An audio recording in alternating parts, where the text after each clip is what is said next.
ओम मूकं करोति वाचालं पंगुं लंघयते गिरिं यत्कृपातमहं वन्दे परिमानन्दमाधवम्। गुरुर्ब्रह्मा गुरुर्विष्णु गुरुर्देव महेश्वरा, गुरु साक्षात् परम ब्रह्म तस्मै श्री गुरुवे नमः। सर्वे भवन्तु सुखिनः, सर्वे सन्तु निरामया, सर्वे भद्राणि पश्यन्तु मा कश्चित् दुःखभाग् भवेत्। कर्पूरगौरं करुणावतारं संसारसारं भुजगेन्द्रहारं सदा वसन्तं हृदयारविन्दे भवं भवानी सहितं नमामि। ओम शांति।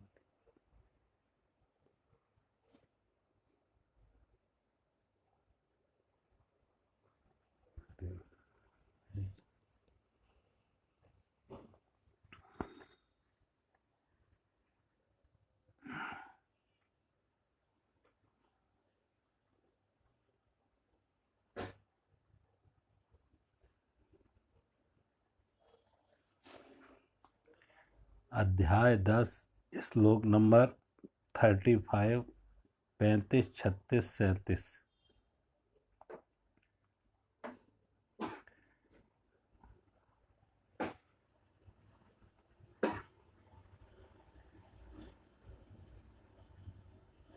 बृहस्साम तथा सामनाम गायत्री छंदसामहं माशानां मार्गशीर्षः अहं ऋतूनां कुसुमाकरा।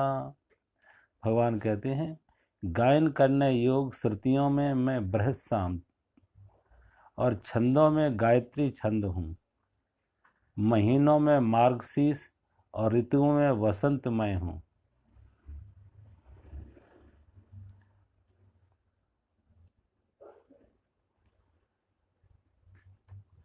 भगवान कहते हैं, गायन करने योग साम बृहस्साम,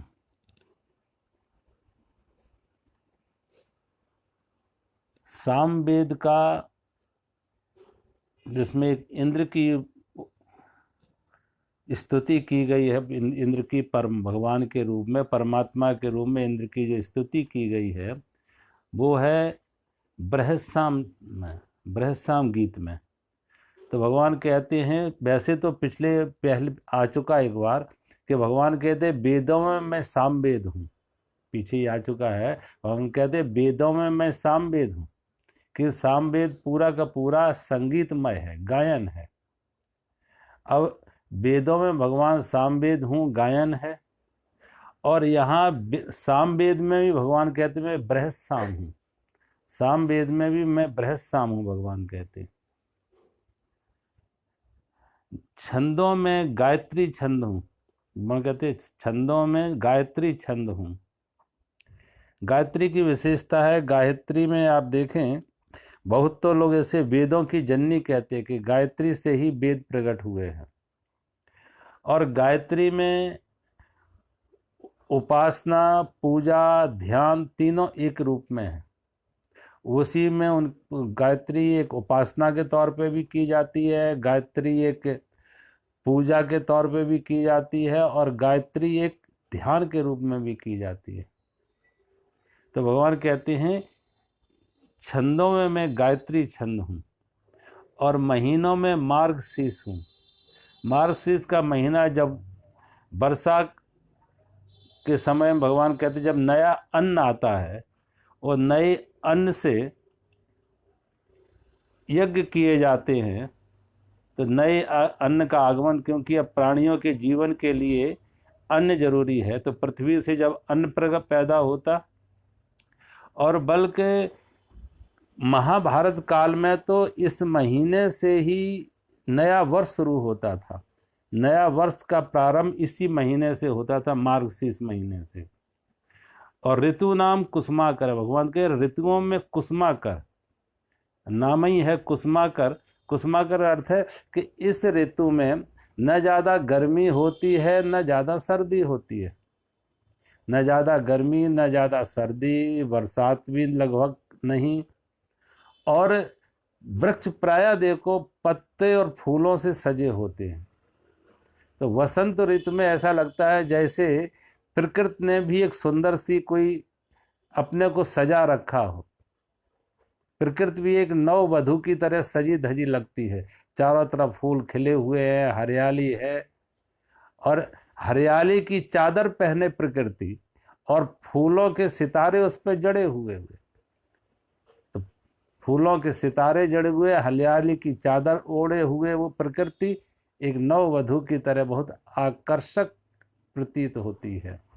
तो भगवान कहते हैं ऋतुओं में मैं बसंत ऋतु हूँ कुसुमाकर, क्योंकि इसमें कुसुम ज्यादा, फूल ज्यादा खिलते हैं।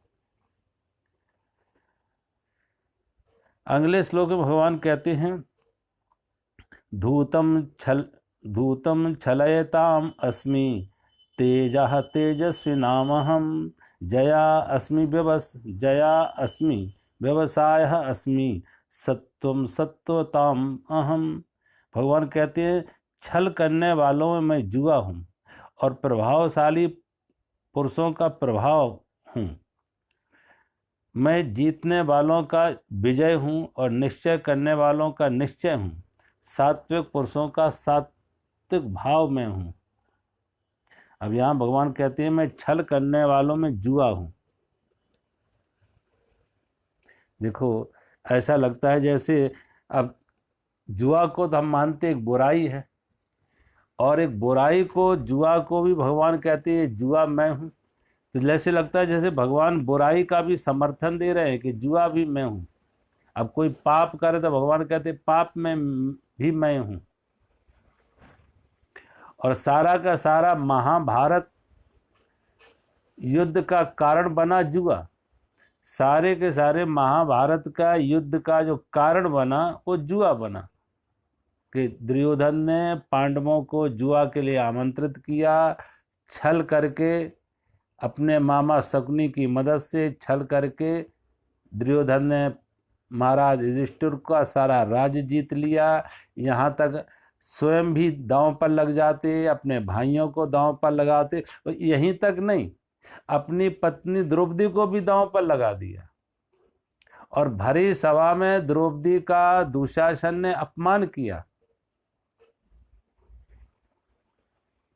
और तब भीम ने प्रतिज्ञा की और द्रौपदी ने प्रतिज्ञा की अब ये केस खुले रहेंगे। जिस केसों को पकड़ के खींच के लाया था दुशासन, द्रौपदी के केस पकड़ के खींच कर राज दरबार में लाया था और नग्न करने की कोशिश की, अपमानित किया। तो कहते हैं द्रौपदी ने शपथ खाई थी कि अब ये केस दोबारा नहीं बांधेंगे, ये तभी बांधे जाएंगे जब इन्हें दुशासन के खून से धोया जाएगा। तो कहने का अर्थ ये सारा का सारा उपद्रव, महाभारत का नरसंहार, हिंसा, इसका एकमात्र कोई कारण बना तो जुआ बना। और भगवान कहते जुआ भी मैं हूं। अब इस प्रकृति में आप देखें, यहां एक तरफ तो वेदों में आप देखें विधि निषेध है, ये करना ये नहीं करना, ये करना चाहिए ये नहीं करना चाहिए। तो जहां तक वेदों के विधि निषेध का संबंध, वहां जुआ के बारे में निषेध है कि जुआ नहीं खेलना चाहिए। लेकिन भगवान यहाँ अपनी जब विभूतियां गिना रहे हैं तो विभूतियां गिनाने का इतना ही अर्थ है कि सृष्टि में जो जो दिख रहा है वो सब भगवान की विभूति है। जो भी प्रकट है, गुण हो, दोष हो, अच्छा हो, बुरा हो, दिन हो, रात्रि हो, अनुकूलता हो, प्रतिकूलता हो, जो है वो सब परमात्मा का रूप है। सब में परमात्मा। क्योंकि इसमें सामाजिक और या व्यक्ति का हित अहित नहीं देखा जा रहा कि व्यक्ति के लिए क्या हितकर है, समाज के लिए क्या हितकर, ये नहीं देखा जा रहा। ये देख रहा कि इस सारी सृष्टि में जो अस्तित्व में है, जो जीवन इस अस्तित्व में है, जिस रूप में भी है, वो भगवान कहते वो हर रूप में मैं ही हूं। अब एक आप फूल, गुलाब का पौधा देखें, गुलाब के पौधे में कांटे ज्यादा हैं, फूल कम होंगे, एक दो फूल खिले होंगे लेकिन कांटे ज्यादा हैं। लेकिन प्रकृति क्या करती है, जो प्रकृति, जो जमीन, जो आकाश के जल, हवा, सूर्य की प्रकाश फूल को मिल रहा है, वही कांटों को भी मिल रहा है। जो जीवन प्रकृति से फूल को मिल रहा है, वही जीवन कांटों को भी प्रकृति से मिल रहा है। हवाओं से, जल से, जमीन से, सूर्य की रोशनी से, वो कांटों को भी वही जीवन दे रहा है। तो कांटों, भगवान कहते हैं फूल में भी मैं हूं तो कांटों में भी मैं हूं। अगर कांटों में परमात्मा न होता तो परमात्मा उसको जीवित कैसे रखता?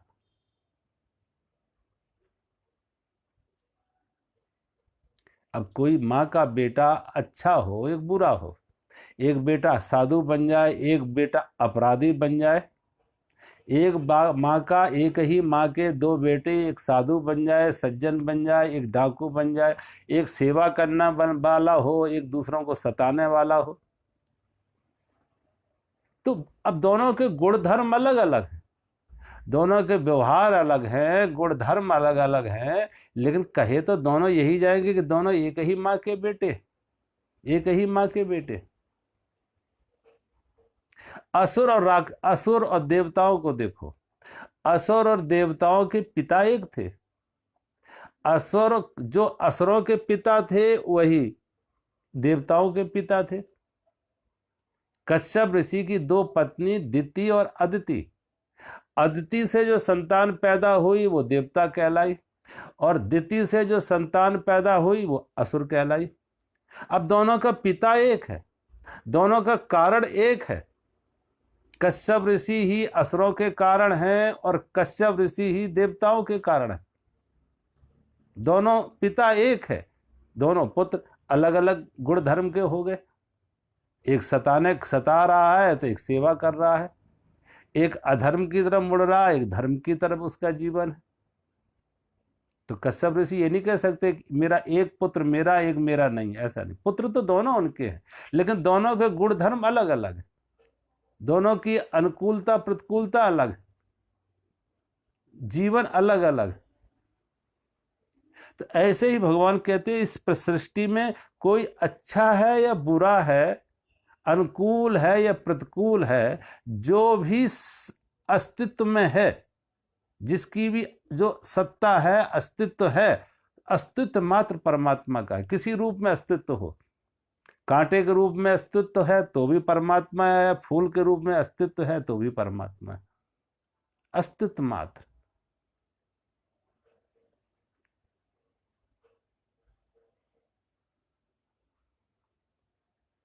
अब देखो, उपयोग अनुपयोग पे है।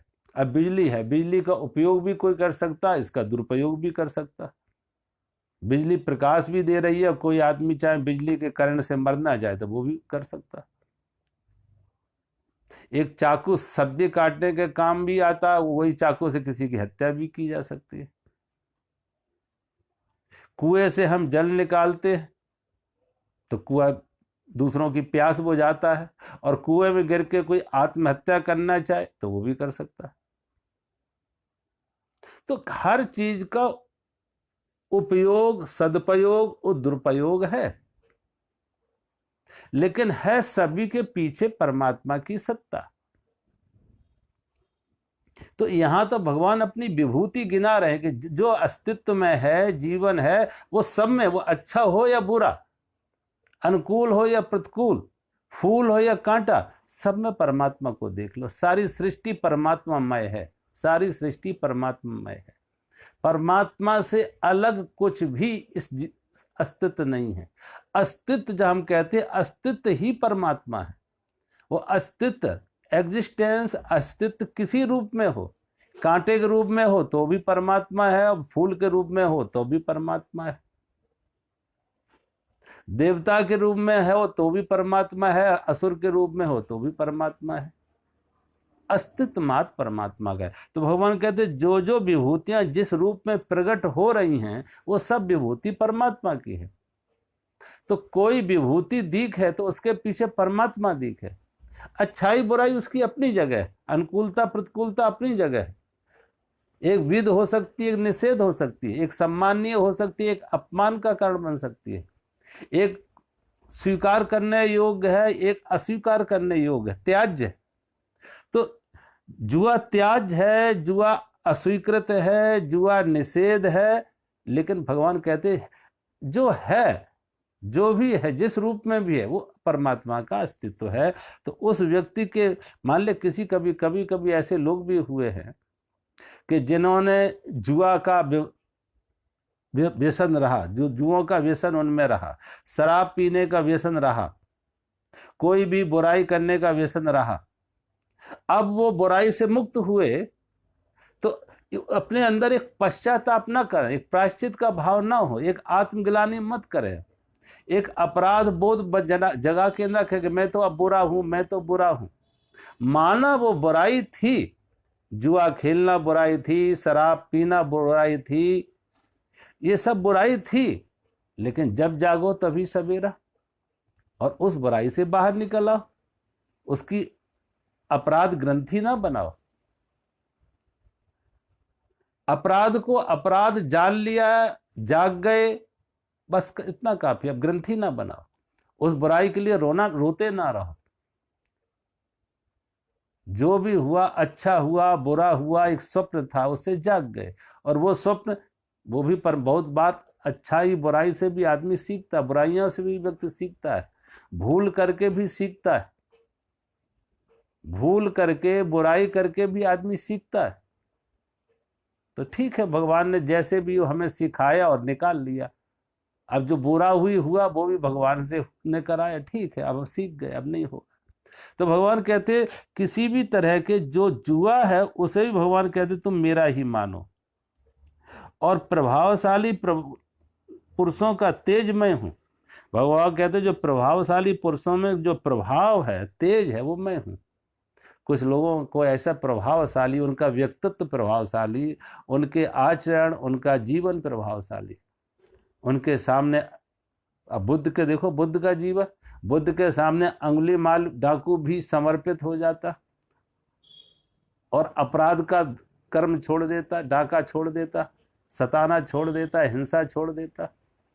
तो कभी कभी समाज में जो ऐसे प्रभावशाली लोग हैं, तेजस्वी लोग हैं, जिनका तेज, जिनका प्रभाव लोगों, उनकी उपस्थिति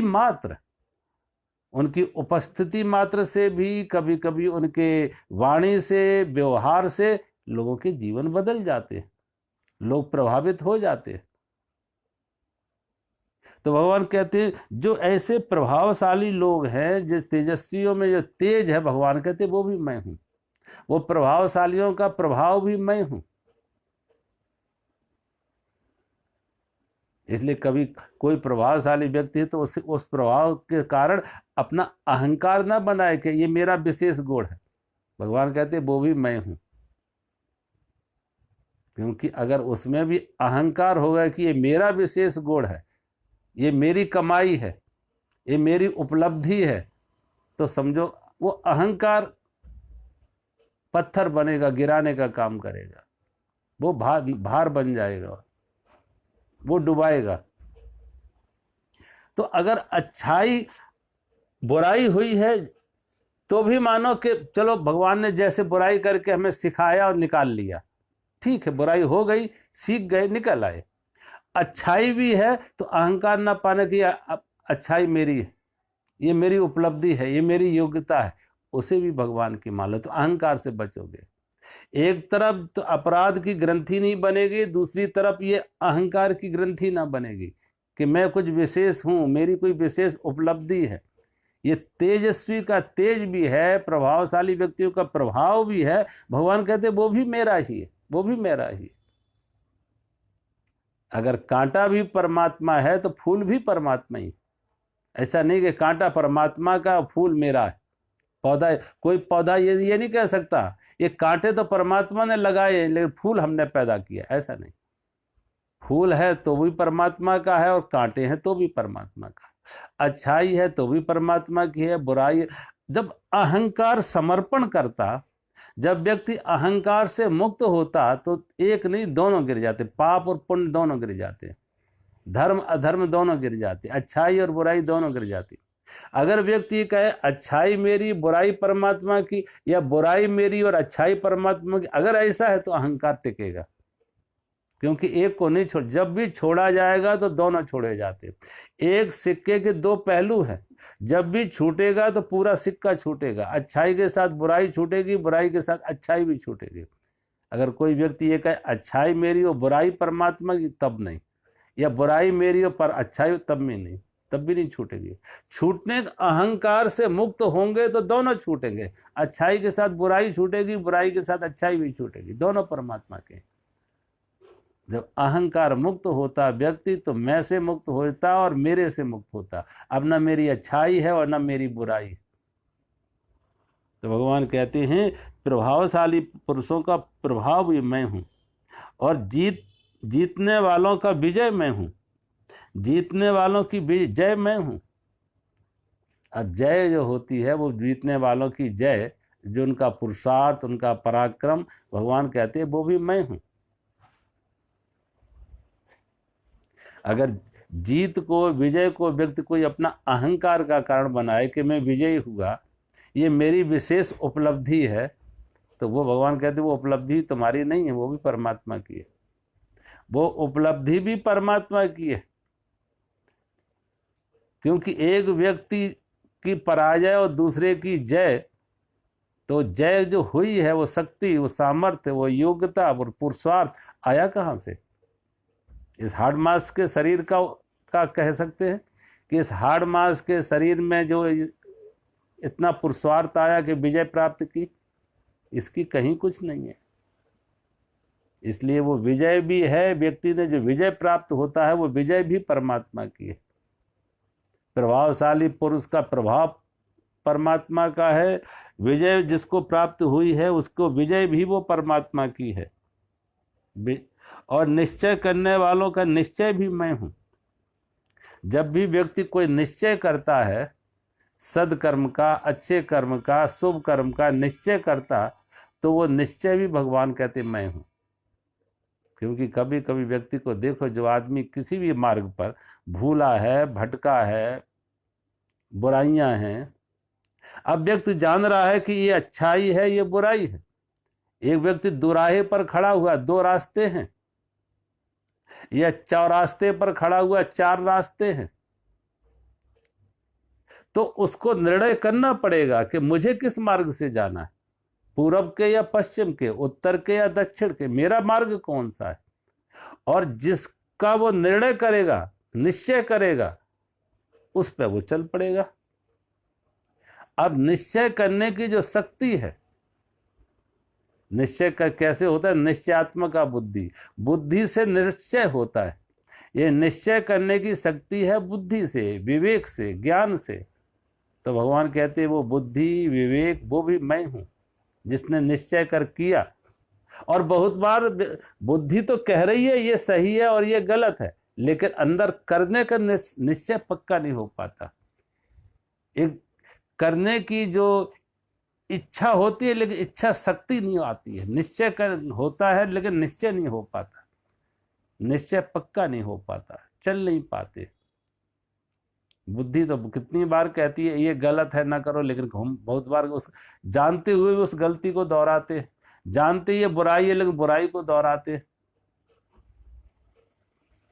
तो भगवान कहते हैं लेकिन अगर निर्णय तुम्हारा बहुत, निश्चय बहुत मजबूत है, निश्चय बहुत मजबूत है, दृढ़ है, निश्चयात्मक बुद्धि है, दृढ़ निश्चय है, तो कोई कारण नहीं है कि आज नहीं हो सकता, एक बार नहीं, एक प्रयास में नहीं, दूसरे तीसरे प्रयास में सफल हो जाता वो व्यक्ति, उसका जीवन में परिवर्तन आ जाता, एक बुराई से मुक्त हो जाता। तो भगवान कहते हैं निश्चय करने वालों में मैं निश्चय भी मैं हूं, और सात्विक पुरुषों का सात्विक भाव मैं हूं। सात्विक पुरुषों का भगवान कहते हैं सात्विक भाव मैं हूं। अब व्यक्ति सात्विक भाव कब आता है? हर व्यक्ति में तीनों गुण हैं, सत्व गुण, रजोगुण, तमोगुण, हर व्यक्ति में। कोई व्यक्ति ऐसा नहीं मिलेगा कि किसमें एक ही गुण हो, एक ही गुण नहीं हो। हाँ, ये गुण तीनों होंगे, सत्वगुण तमो रजोगुण तमोगुण तीनों गुण होंगे, लेकिन कभी कभी किसी एक गुण की प्रधानता होती है। एक गुण जिसे हम अच्छा व्यक्ति कहते हैं, जिसे हम अच्छा व्यक्ति कहते हैं, उसमें सतोगुण की प्रधानता होती है। अब बुद्ध में सतोगुण की प्रधानता थी, किसी कृष्ण में सतोगुण की प्रधानता थी, लेकिन अर्जुन में रजोगुण की प्रधानता थी, इसलिए वो क्षत्रिय हुए। रजोगुण की प्रधानता है। किसी किसी व्यक्ति में तमोगुण की प्रधानता है, सतोगुण उसमें भी है, रजोगुण भी उसमें है, लेकिन प्रधानता एक गुण की है, इसलिए उसी गुण के अनुसार उसके स्वभाव बन जाते हैं, उसी गुण के अनुसार उसके स्वभाव बन जाते हैं, स्वधर्म बन जाता। रजोगुण की प्रधानता है तो योद्धा बन जाता है, भी अच्छा लड़ाकू बन जाता है, राजा बन जाता है, रक्षा का काम करता है। किसी में सतोगुण की प्रधानता है तो सतोगुण की प्रधानता होने से कोई धर्म के मार्ग पर चलता है, अच्छा कोई ज्ञानी हो जाता है, संत बन जाता है, ऋषि बन जाता है, धर्म प्रचार करता है, लोगों को सद्मार्ग पर लाता है। अब देखो, भगवान बुद्ध तो क्षत्रिय घर में पैदा हुए थे, क्षत्रिय परिवार में पैदा हुए थे भगवान बुद्ध, और क्षत्रिय का अर्थ है जिसमें रजोगुण की प्रधानता, लेकिन भगवान बुद्ध के जीवन में रजोगुण की प्रधानता ना होके सतोगुण की प्रधानता थी। तो एक राजा का राजोचित जो कर्म था, युद्ध का, पराक्रम का, लड़ाई का, रक्षा का, वो ना किए, हथियार ना चलाए उन्होंने, कि युद्ध किए होते, हथियार उठाए होते तो वो संत बन जाते, उनमें सतोगुण की प्रधानता थी। जैनियों में 24 तीर्थकर हुए, 24 तीर्थकर जो हुए, 24 तीर्थंकर, उनमें से सब क्षत्रिय परिवार में थे। लेकिन क्षत्रिय परिवार में पैदा हो तो क्षत्रिय का अर्थ है जिसमें रजोगुण की प्रधानता, क्षत्रिय का अर्थ जिसमें रजोगुण की प्रधानता। अब क्षत्रिय में रजोगुण की प्रधानता होगी तभी तो अपराधी को, आतताई को दंड देगा, धर्म की रक्षा के लिए युद्ध करेगा, समाज की व्यवस्था के लिए युद्ध करेगा, आतताइयों के लिए, राज्य की रक्षा के लिए युद्ध भी करेगा, अपराधियों को दंड भी देगा, तो रजोगुणी कर पाएगा। लेकिन वो 24 तीर्थ का रजोगुणी क्षत्रिय परिवार में पैदा हुए, राज्य परिवार में पैदा हुए, लेकिन उनके अंदर प्रधानता जो थी वो सतोगुण की, तो राजपाट छोड़ के और संत बन जाते। तो भगवान कहते तीनों गुणों में, सत्वगुण, तमो, रजोगुण, तमोगुण, तीनों गुणों में भगवान कहते हैं मैं सत्वगुण हूं। भगवान कहते हैं मैं सत्व हूं, सात्विक पुरुषों का सात्विक भाव हूं, सात्विक पुरुषों का भगवान कहते हैं मैं सात्विक भाव हूं। और जो व्यक्ति के अंदर सात्विक भाव है तो इसमें भी किसी को अपने अंदर हीन भावना प्रकट नहीं करनी चाहिए और ना अहंकार बनाना चाहिए। कोई रजोगुणी है तो ये ना कहे कि मैं रजोगुणी हूं, मेरी विशेष योग्यता है, वो भी भगवान का गुण है। रजोगुणी है वो भी भगवान का है, और सात्विक है वो भी भगवान का गुण है। और होता क्या है कि व्यक्ति धीरे धीरे अपने साधना से, ध्यान से, उपासना से, भक्ति भाव से धीरे धीरे उसके जो तमोगुण और रजोगुण है वो पीछे आ जाते हैं और सत्वगुण ऊपर आ जाता है। सत्वगुण की प्रधानता होती नहीं लगती है, सत्वगुण बढ़ने लगता है, रजोगुण तमोगुण उसके कम होने लगते हैं और सत्व गुण की प्रधानता हो जाती है। उपासना से, साधना से, भक्ति भाव से, इन चीजों से क्या होता है, उसकी सात्विक वृत्ति बढ़ने लगती है। कभी कभी जिस व्यक्ति में रजोगुण था, लेकिन धीरे धीरे उसकी उपासना पद्धति से, ध्यान से, धारणा से, पूजा से, पाठ से, भजन से, भक्ति से उसके अंदर सत्वगुण की प्रधानता आ जाती है। तो भगवान कहते हैं इन तीनों गुणों में मैं सत्वगुण हूं। अगले श्लोक में भगवान कह रहे हैं,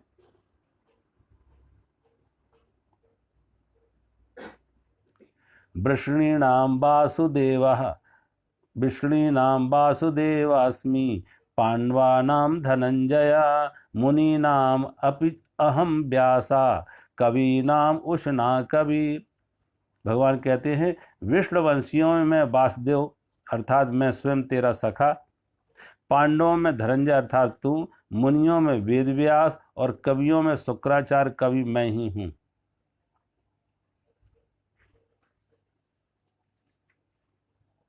भगवान कहते हैं विष्णुवंशियों में मैं वासुदेव, विष्णुवंशियों में। देखो सामाजिक रूप से भगवान कह रहे हैं कि विष्णुवंशियों में मैं वासुदेव हूं और पांडवों में मैं धनंजय हूं। अब देखो भगवान एक तरफ तो अपने को विभूतियों के रूप में दिखा रहे हैं कि मैं ये वासुदेव विभूति के रूप में हूं, लेकिन ये उनका शरीर के दृष्टि से देखो कि भगवान का शरीर कहीं पैदा हुआ है, एक वंश में, एक परिवार में पैदा हुआ है। तो जब उनका जो शरीर पैदा हुआ है एक वंश में, एक परिवार में, एक कुल गोत्र में जहाँ पैदा हुए हैं, तो शरीर की दृष्टि से जब वो कह रहे थे जो मैं वासुदेव हूँ और विशेष विभूति के रूप में भगवान कहते मैं हूँ। लेकिन वही भगवान जब यहाँ तो अपने को एक विभूति के रूप में बता रहे, वही भगवान कहते हैं कि मैं सारी सृष्टि का मालिक हूँ, मैं परमात्मा हूँ। तो शरीर की दृष्टि से एक विभूति है, शरीर की दृष्टि से तो एक विभूति के रूप में भगवान, लेकिन आत्मा की दृष्टि से वो परमात्मा है, तात्विक दृष्टि से वो परमात्मा है, शारीरिक दृष्टि से वो एक विभूति के रूप में वासुदेव कृष्ण है, लेकिन वही तात्विक दृष्टि से तत्व के रूप में वो परमात्मा है, वो परमात्मा कृष्ण है। ऐसे ही भगवान कहते हैं शरीर की दृष्टि से पांडवों में अर्जुन सब प्रकार से धनंजय, अर्जुन को भगवान कहते हैं अर्जुन तुम एक विभूति है, क्योंकि अर्जुन भी एक विशेष रण कौशल था, अर्जुन में एक विशेष रण कौशलता थी, पराक्रम था, वीर योद्धा था। महाभारत के युद्ध में पांडव पक्ष से हार जीत का कोई निर्णायक हो सकता था तो एक ही व्यक्ति था अर्जुन। कौरव पक्ष से कर्ण और पांडव पक्ष से अर्जुन। अगर कौरवों से कर्ण को हटा दो तो कौरवों को जीतना आसान था, और पांडव पक्ष से अर्जुन को हटा दो तो अर्जुन को जीतना सुगम था। तो भगवान कहते हैं पांडवों में मैं धनंजय अर्जुन हूं। अर्जुन की एक विशेष विभूति है, विशेष योग्यता है, विशेष प्रतिभा है, विशेष उनकी पराक्रम है। तो जहां जहां कोई विशेषता, भगवान की वही कह रहे हैं कि जहां परमात्मा सारी सृष्टि में है, ऐसा नहीं कि परमात्मा इन्हीं जगहों पे है, सारी सृष्टि में परमात्मा है, लेकिन भगवान कुछ विभूतियों के रूप में जो उभरी हुई दिख रही हैं। अब देखो सारी पृथ्वी तो एक है, पृथ्वी एक है, लेकिन उस पृथ्वी के ऊपर कुछ पृथ्वी के हिस्से पहाड़ बन गए, पृथ्वी का ही कुछ हिस्सा पहाड़ के रूप में आ गया, पहाड़ बन गया, और पहाड़ में भी कुछ शिखर बन गए, चोटियां बन गई। अब पृथ्वी को नहीं गिनाया जा सकता, चोटियां गिनाई जा सकती है कि पृथ्वी कह सकती है कि ये चोटी भी मैं हूं, ये चोटी भी मैं हूं, ये चोटी भी मैं हूं, ये शिखर भी मैं हूं, ये शिखर भी मैं हूं। पृथ्वी कहे, अगर पृथ्वी ये कहे कि हिमालय के ये 10, 20, 50 नाम गिना दे कि ये शिखर मैं हूं, ये शिखर मैं हूं, ये शिखर मैं हूं, ये चोटी मैं हूं, इसका अर्थ ये नहीं है कि वो सिर्फ वो शिखर ही है, सारे के सारे पहाड़ पर पृथ्वी के अंग हैं, पृथ्वी के हिस्से हैं, पृथ्वी से ही बने हैं। अब सागर कुछ लहरों को गिना दे, कोई बड़ी सुनामी लहर हो, कोई बड़ी सुनामी लहर को सागर बता दे कि ये सुनामी लहर मैं हूं, अगर सागर ये बता दे ये बड़ी सुनामी लहर जो आई है वो मैं हूं, तो इसका अर्थ ये नहीं कि सुनामी लहर तो सागर है, बकाया और छोटी छोटी लहरें वो सागर नहीं, वो भी सागर ही हैं, वो भी सागर। लेकिन चूंकि बड़े का महत्व होता है, उनका बड़ा रूप है, विराट रूप है, तो जो बड़ा रूप में है, विराट रूप में है, उसकी एक विशेषता है, और उस विशेषता को बता रहे कि वो भी मैं ही हूं। वो विशेषता उस लहर की नहीं है, वो विशेषता भी सागर की है। वो व्यक्ति की विशेषता नहीं है, वो विशेषता भी परमात्मा की है। अर्जुन के अंदर जो वीरता है, जो पराक्रम है अर्जुन की, वो भी भगवान कहते मैं ही हूं, वो भी भगवान की विभूति है। तो जहां जहां भगवान कह रहे, जहां जहां कुछ ऐसा है। अब कृष्ण के जीवन में देखो, एक तरफ कृष्ण का शरीर और कृष्ण की नीतियां, योग्यता, उनका चातुर्य, कृष्ण का जीवन वो प्रभावशाली रहा। कृष्ण के समय में कितने लोग कृष्ण के व्यक्तित्व से प्रभावित हुए। कृष्ण के समय में बहुत सारे लोग ऐसे थे जो कृष्ण के व्यक्तित्व से प्रभावित थे। और व्यक्तित्व प्रकट होता है व्यक्ति से, व्यक्तित्व प्रकट होता है व्यक्ति से। अगर व्यक्ति ना हो तो व्यक्तित्व कहाँ होगा, सोचो। तो जब कृष्ण व्यक्ति के रूप में है और एक विशेष व्यक्तित्व लिए हुए हैं, व्यक्ति के रूप में एक विशेष व्यक्तित्व लिए हुए हैं, तो जो कृष्ण का एक विशेष व्यक्तित्व है, भगवान कहते हैं वो विभूति है भगवान की, वो विभूति है। ऐसी अर्जुन एक व्यक्ति के रूप में है और अर्जुन का एक विशेष व्यक्तित्व है, और अर्जुन का एक विशेष व्यक्तित्व है। वो जो विभूति, व्यक्तित्व की जो विभूति है, भगवान कहते वो मेरी है, वो भगवान की है।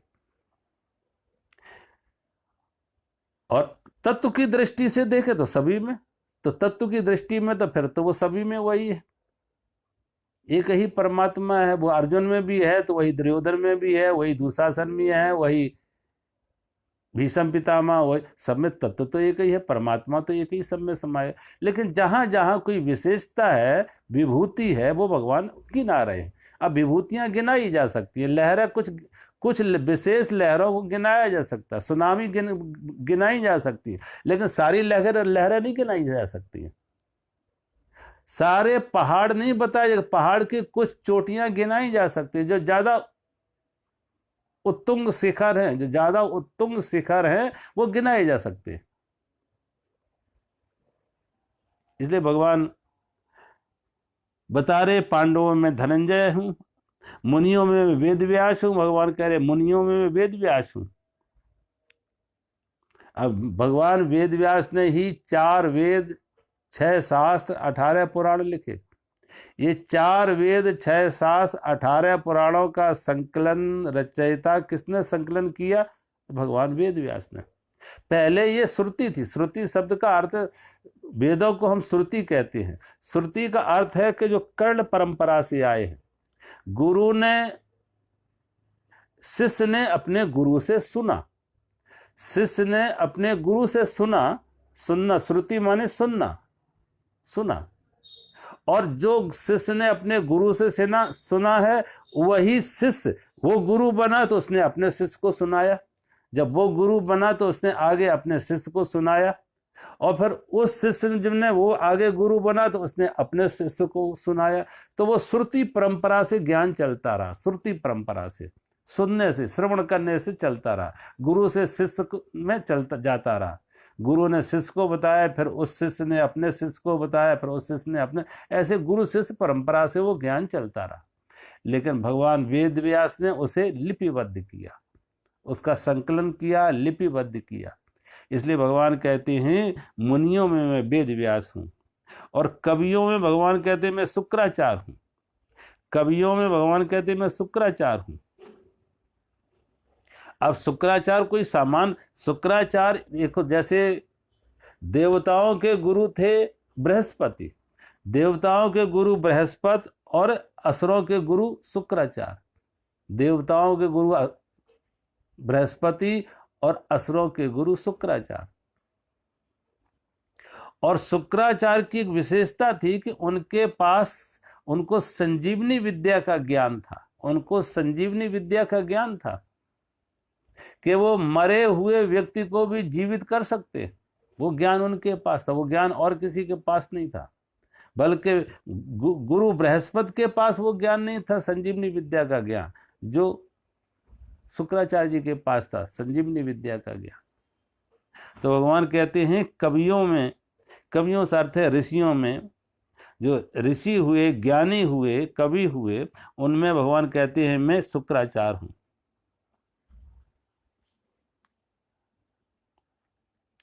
और आगे भगवान कहते हैं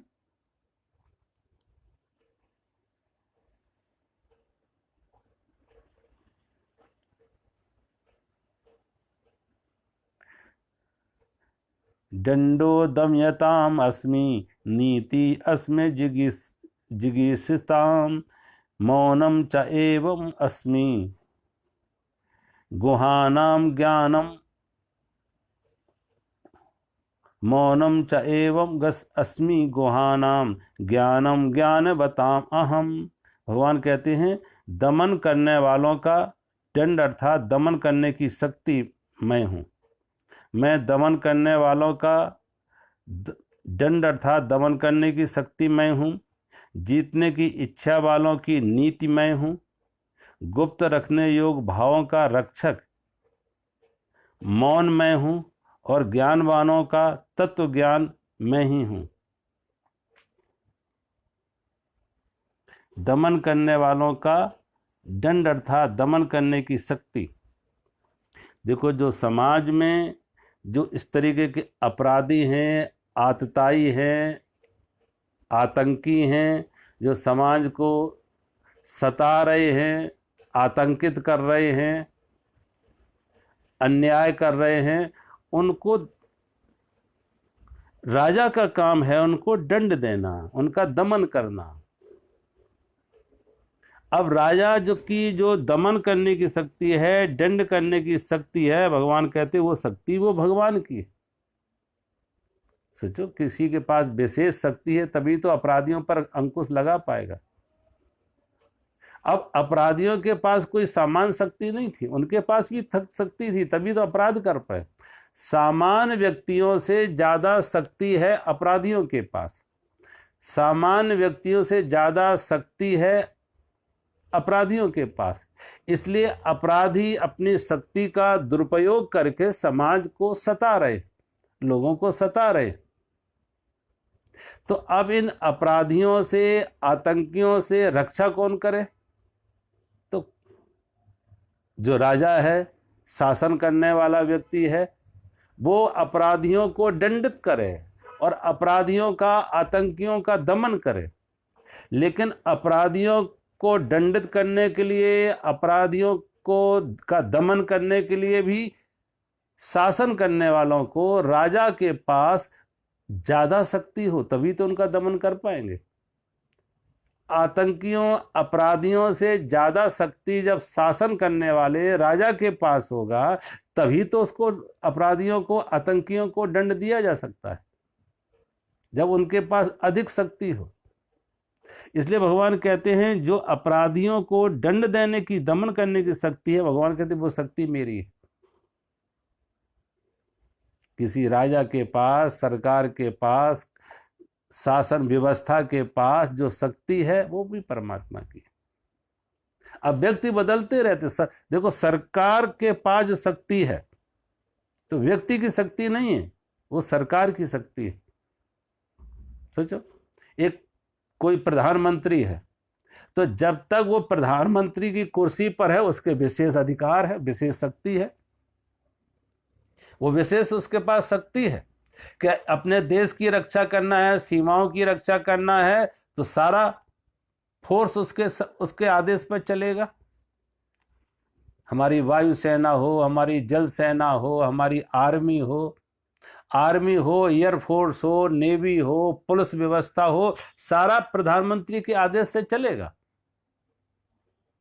तो ये प्रधानमंत्री का आदेश ये किसी व्यक्ति का आदेश नहीं है, एक प्रधानमंत्री का आदेश है, व्यक्ति का नहीं। वो व्यक्ति तो कल कुर्सी पद से हट गया, उसकी कोई शक्ति नहीं रही। वो व्यक्ति अपने पद से हट गया, एक्स हो गया, एक्स प्राइम मिनिस्टर हो गया, तो फिर क्या उसकी शक्ति है? कोई उसकी बात सुनेगा? फिर एक चपरासी भी उसकी बात नहीं सुनेगा। और जब तक उस पद पर वो है तो सारा प्रशासन, सारी सेनाएं, उसके आदेश पर चलेंगे। यहाँ जहाँ युद्ध करना युद्ध करेंगे, जहाँ युद्ध रोकना युद्ध रोके, सारा का सारा एक प्रधानमंत्री के आदेश पर निर्भर। तो उस व्यक्ति की जो अधिकार है, जो शक्ति है उस व्यक्ति में, वो व्यक्ति की शक्ति नहीं है, वो उस कुर्सी की शक्ति है, उस पद की शक्ति है। उसी को भगवान कहते हैं। वो दंड देने की जो शक्ति है वो भगवान की शक्ति है। वो जो दंड देने की शक्ति है भगवान कहते हैं वो भी मेरी शक्ति है, परमात्मा की शक्ति है। अब सोचो, अगर परमात्मा की शक्ति ना होती, व्यक्ति की शक्ति होती, सदा बनी रहती। आज है कल नहीं होती है, कल छिन जाती है, छूट जाती है। अब राजा जब तक राजा है तो उसकी शक्ति है, राजा का राज छिना तो उसकी शक्ति गई। जो आज कुर्सियों पर हैं, प्रधानमंत्री हैं, राष्ट्रपति हैं, मंत्री हैं, जो भी हैं, उस पद पर हैं तो उनके पास शक्ति है, कानून व्यवस्था उनके हाथ में है। वो वहां से हटे, उनकी शक्ति गई। तो भगवान कहते हैं जो दंड देने की शक्ति है वो भी मेरी है, और जीतने की इच्छा वालों की जीतने की इच्छा वालों की नीति मैं हूं। भगवान कहते हैं जो जीतने की इच्छा रखते हैं लेकिन नीति पूर्वक, अनीति पूर्वक नहीं।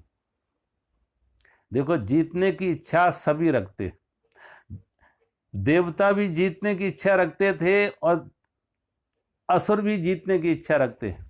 अच्छा आदमी भी जीत की इच्छा करता है और बुरा आदमी भी जीतने की इच्छा रखता है। जीत का अर्थ है सफलता, किसी भी क्षेत्र में सफलता, चाहे व्यापार के क्षेत्र में हो, चाहे राज सत्ता के क्षेत्र में हो, किसी भी क्षेत्र में व्यक्ति आगे निकलना चाहता है, आगे बढ़ना चाहता है। और सारी जगह, हर जगह स्पर्धा है। व्यापार में स्पर्धा है, राजनीति में स्पर्धा है, तो सब जगह स्पर्धा है। तो वो व्यक्ति आगे निकलना चाहता है, एक को पीछे छोड़कर स्वयं को आगे निकलना चाहता है। लेकिन नीति पूर्वक, भगवान ने जो बड़ी अच्छी बात कही वो कही है नीति पूर्वक, अनीति पूर्वक नहीं, अनीति पूर्वक नहीं। जो नीति पूर्वक जीतने की इच्छा है भगवान कहते वो मेरी है, अनीति पूर्वक नहीं। अब यही अंतर है अच्छे और बुरे का, देवता और राक्षस का। राक्षस अनीति पूर्वक भी जीतना चाहते हैं, बाई हुक और बाई क्रुक, एन कैन प्रकार, किसी प्रकार कि हमें जीतना है बस। लेकिन अच्छा आदमी होगा, धर्मात्मा होगा, वो कहेगा नहीं, जीत चाहिए लेकिन नीति से चाहिए, अनीति से नहीं। धन संग्रह करेगा लेकिन अधर्म पूर्वक नहीं, धन का संग्रह करेगा धर्म पूर्वक। धन का संग्रह भी कर रहा तो धर्म पूर्वक, अधर्म पूर्वक नहीं, न्याय पूर्वक, नीति पूर्वक। तो भगवान कहते हैं जीतने की इच्छा रखने वालों में भी मैं नीति हूं। जीतने की इच्छा सभी में है, सब सफल होना चाहते हैं, सब आगे निकलना चाहते हैं, लेकिन किसी को गिरा के आगे नहीं निकलना है, किसी का पैर टांग खींच के आगे नहीं बढ़ना है। अपनी योग्यता से, अपने प्रभाव से, तो अपनी योग्यता से, प्रभाव से, प्रतिभा से, पराक्रम से व्यक्ति आगे बढ़े, नीति से, अनीति से नहीं। तो इसलिए भगवान ने विशेष जोर दिया है कि जीतने वालों के, जीतने की इच्छा रखने वालों में मैं नीति हूं, अनीति नहीं। देवताओं के पास नीति है, भले आदमी के पास नीति है, बुरे आदमी के पास अनीति है, असुरों के पास अनीति है। और भगवान कहते गुप्त रखने की भावों में का रक्षक में मौन हूं, गुप्त रखने योग भावों का रक्षक में मौन हूं। कोई बात अगर गुप्त रखना हो, गुप्त रखने का कोई भाव हो, तो एक बात समझ लो कि अगर कोई बात गुप्त रखना हो तो तभी गुप्त रख सकते हैं कि अगर मौन है, ना हाँ ना, मौन है। अगर तुम मुखर हो तो कभी ना कभी वो गुप्त बात भी प्रकट हो जाएगी, वाणी से निकल जाएगी। इसलिए प्रायः लोग हमारे यहाँ कहते हैं ना, महाभारत में भी ऐसे कहते हैं कि स्त्रियां कभी किसी बात को गुप्त नहीं रख पाती, स्त्रियां किसी भी बात को कभी गुप्त नहीं रख पाती। कारण क्या है, क्यों नहीं रख पाती? कि स्त्रियों के स्वभाव में वार्तालाप ज्यादा है। बहुत कम तुम्हें मिलेंगी, शायद अभी तक मुझे नहीं मिला, बहुत कम मिलेंगी स्त्रियां जो मौनी बाबा, मौन रखा हो, अब साधुओं में बहुत लोग मिल जाएंगे, आदमियों में बहुत मिलेंगे जो कहेंगे हम 30 साल से मौन में हैं, वो कहेंगे हम 25 साल से मौन हूँ, 40 साल से मौन में। लेकिन बहुत कम स्त्रियां नहीं मिलेंगी जो कहें कि मौन में हूँ। बल्कि जो चाइनीज लैंग्वेज है, चीनी भाषा है, चीनी भाषा में उनको अगर बातचीत उसे कहते हैं ना, वो एक पिक्टोरियल लैंग्वेज है, पिक्चर बनाते हैं। अगर उन्हें आदमी बनाना तो आदमी का चित्र बना दिया, स्त्री लिखना हो तो स्त्री का चित्र बना दिया, वृक्ष लिखना हो तो वृक्ष का चित्र बना, तो पिक्टोरियल लैंग्वेज है। ऐसे ही अगर उनको लिखना हो बातचीत लिखना हो तो कैसे बातचीत को लिखेंगे? वो एक पेड़ के नीचे दो स्त्रियां बिठा दी, एक पेड़ के नीचे दो स्त्रियां बिठा दी, इसका मतलब बातचीत हो रही है। स्त्रियां चुप नहीं रह सकती बिना बातचीत के, तो बातचीत हो गई। अगर कुछ भी वो किसी बच्चे से पूछा कोई असंभव बात बताओ, क्या कोई असंभव हो? स्कूल में किसी हेडमास्टर ने 3 पूरे क्लास में बच्चों को कहा कि किसी के पास किसी ने कुछ असंभव, कोई ऐसी बात बताओ जो असंभव हो, कभी संभव ना हो। तो एक बच्चे ने कहा कि आज मैंने स्वप्न देखा है और स्वप्न में मैंने देखा रेलगाड़ी को पानी पे दौड़ते हुए। तो कहते हैं अध्यापक ने कहा ये तो संभव कभी हो सकता है, ये संभव हो सकता है, इसे हम असंभव नहीं कहेंगे। तो किसी दूसरे बच्चे ने कहा मैंने आज देखा आदमी को पक्षी की तरह हवा में उड़ते हुए, आदमी को पक्षी की तरह हवा में उड़ते हुए। कहते हैं अध्यापक ने कहा ये भी पॉसिबल है, ये भी आज नहीं तो कल पॉसिबल है, ये भी संभव है, ये असंभव नहीं है। रेलगाड़ी का पानी पर दौड़ना, व्यक्ति का पक्षी की तरह आकाश में उड़ना, ये सब संभव, या संभव नहीं है। कहते तीसरे बच्चे ने कहा आज जब मैं आ रहा था तो देखा कि 3 औरतें बैठी हुई लेकिन मौन में बैठी, 3 औरतें बैठी हुई थी लेकिन तीनों मौन में। ये असंभव है, ये असंभव है। अध्यापक ने कहा यह असंभव है कि 3 स्त्रियां एक साथ बैठी हों और मौन में हों बिना बातचीत के, यह असंभव। तो भगवान कहते हैं अगर, इसलिए स्त्रियां गुप्त नहीं रख पाती कोई चीज, कोई बात गुप्त नहीं रख पाती। एक स्त्री को कह दो कि ये बात किसी और को मत कहना, ये उसे बता दो और उसे कहो कि किसी और को मत कहना, तो वो भी दूसरे को बताएगी और साथ में ये भी कह देना किसी और को मत कहना, ये भी कहेगी कि मैं तुम्हें बता रही, तुम किसी और को मत कहना। और वो स्त्री भी किसी और को बताएगी, साथ में ये भी कहेगी किसी और को मत कहना। ऐसे ऐसे वो बात चारों तरफ फैल जाएगी, कहेगा हर कोई यही किसी और को मत बताना, और बात फैलती जाएगी। किसी बात को गुप्त रखना हो तो एक ही उपाय है, मौन। मौन, न उसके पक्ष में न विपक्ष में, ना हाँ ना, मौन। तो भगवान कहते हैं गुप्त रखने योग्य भावों का मैं मौन हूं, मौन से गुप्त रखा जा सकता है। और ज्ञानवानों का तत्व ज्ञान मैं हूं, भगवान कहते हैं ज्ञानवानों का मैं तत्व ज्ञान हूं। ज्ञान का अर्थ ही है तत्व ज्ञान।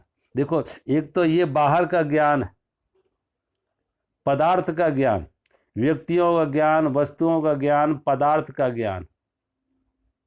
आज सारी देखो ना यूनिवर्सिटियों में कितने तरह के ज्ञान हैं, फिजिक्स पढ़ा रहे, केमिस्ट्री पढ़ा रहे, बायोलॉजी पढ़ा रहे, जियोलॉजी, बॉटनी, ज्योग्राफी, कितने तरह के कितने आज विषय हो गए पढ़ाने के लिए। तो जो ज्ञान आज यूनिवर्सिटियों में पढ़ाए जा रहे, व्यक्ति का ज्ञान है, पदार्थ का ज्ञान है, वस्तुओं का ज्ञान है, पहाड़ का ज्ञान हो, अंतरिक्ष का ज्ञान हो, समुद्र सागर का ज्ञान, कोई भी ज्ञान जो बाह्य जगत का है उसे कहते हैं ऑब्जेक्टिव नॉलेज। ऑब्जेक्टिव नॉलेज पदार्थ का ज्ञान। और दूसरा है सब्जेक्टिव नॉलेज, दूसरा है सब्जेक्टिव नॉलेज यानी स्वयं का ज्ञान, आत्मज्ञान, तत्व ज्ञान। भगवान कहते इन दोनों तरह के ज्ञानों में, पदार्थ का ज्ञान, ऑब्जेक्टिव नॉलेज और सब्जेक्टिव नॉलेज, एक पदार्थ का ज्ञान है, एक आत्मा का ज्ञान, परमात्मा का ज्ञान है, आत्मज्ञान है। तो भगवान कहते हैं उसमें मैं तत्व ज्ञान हूँ, ज्ञानों में मैं तत्व ज्ञान हूँ, ज्ञानवान में तत्व ज्ञान। तत्व ज्ञान मानी स्वयं का ज्ञान, कि जैसे जैसे हम साधना में जाते हैं, अंतर्मुखी होते हैं, शरीर मन बुद्धि इंद्रियों से हमारा तादात्म्य टूटता है, शरीर मन बुद्धि इंद्रियों से हमारा तादात्म्य टूटता है और अंतर चेतना के साथ जुड़ते हैं, अंतर चेतना के साथ जुड़ते हैं, अपनी आत्मा के साथ जुड़ते हैं।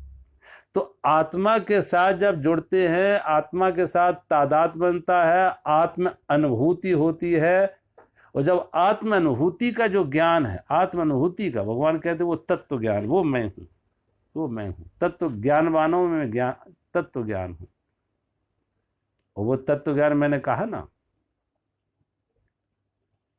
जरूरी नहीं कि तत्व ज्ञान वालों का और शास्त्रों का ज्ञान हो, ज्योग्राफी का ज्ञान, फिजिक्स केमिस्ट्री का, जरूरी नहीं वो उनके पास हो। कबीर बिना पढ़े लिखे थे, कोई ज्ञान नहीं था, न उन्हें भूगोल का ज्ञान है, ना इतिहास का ज्ञान है, ना किसी रसायन शास्त्र का, ना किसी भौतिक शास्त्र का, कोई ज्ञान नहीं था कबीर के पास। लेकिन कबीर के पास तत्व ज्ञान था। और आज कबीर के ऊपर लोग पीएचडी कर रहे हैं, नानक के ऊपर लोग पीएचडी कर रहे हैं। नानक के पास कोई ज्ञान नहीं था, भौतिक ज्ञान कोई नहीं था, पदार्थ का, वस्तु, व्यक्ति, कोई ज्ञान नहीं था, लेकिन आत्मज्ञान था, तत्व ज्ञान था।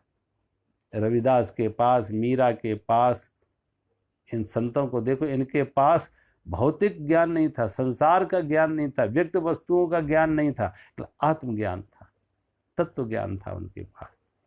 और वो तत्व ज्ञान है वही दुख से मुक्त करता है, वही दुख से मुक्त करता है, वही बंधन से मुक्त करता है, वही मोक्ष लाता है। और संसार का ज्ञान कितना ही हो वो बंधन का कारण होगा, वो अज्ञान बंधन का कारण, वो दुख का कारण होगा, वो आसक्ति बढ़ाएगा, अहंकार बढ़ाएगा। इसलिए लोगों को देखो, जो जिन्होंने, बहुत लोगों को मैंने देखा, वो साधु भी बन गए तब भी वो अपने आगे लिखते हैं, पीएचडी लिखेंगे, डॉक्टरेट लिखेंगे, पीएचडी लिखेंगे।